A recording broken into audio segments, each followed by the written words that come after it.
Very good. Class కొట్టనమ్మా.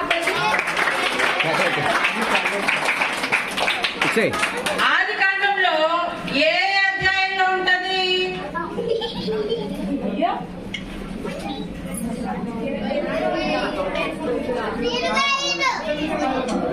నువ్వు 50 అధ్యాయులు ఉంటే మధ్యలో చెప్పేస్తున్నాడు బాబు. తెలివైనోడు కాదు నాన్న, మీరు చదవడం లేదు. నిజం ఒప్పుకోండి, బయట చదవట్లేదు కదా. ఇలా స్టోరీస్ కింద వింటున్నారు. పోనీ ఇలాగైనా పార్టిసిపేట్ చేస్తున్నందుకు దేవుడికి మహిమ కలుగును గాక.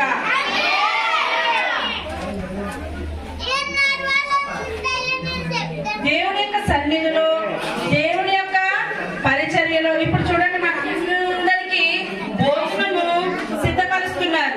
వాళ్ళు పని మనుషుల, మన అమ్మ వాళ్ళే, మన పిన్ని వాళ్ళే, మన అత్త వాళ్ళే, మన మావయ్య వాళ్ళే. అవును కదా? ఎందుకు చేస్తున్నారు? మన కోసం. మరి ప్రతిఫలం ఎవరు ఇస్తారు? పాస్టర్ గారు 1,00,000 రూపాయలు ఇస్తారా? పాస్టర్ గారు 10,000 ఇస్తారా? ఎస్, ఎవరిస్తారు?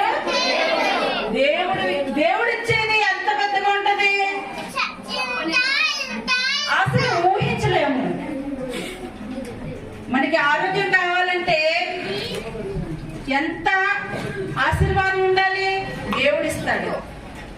మనం కొనగలం ఆరోగ్యం కోసం, కంటి కోసం, ముక్కు కోసం, ఎవ్రీ పార్ట్ ఇండివిజువల్ గా మనం చెప్పలేం. కానీ మనం అందరం కూడా ఆరోగ్యం కలిగి దేవుని సన్నిధిలో మనం ఇలాగ దేవుని మాటలు వినడానికి వచ్చి దేవుని కథలు వింటున్నామంటే కేవలం దేవుని యొక్క గొప్ప కృపను బట్టే మనం అందరం కూడా మీట్ అయ్యాం.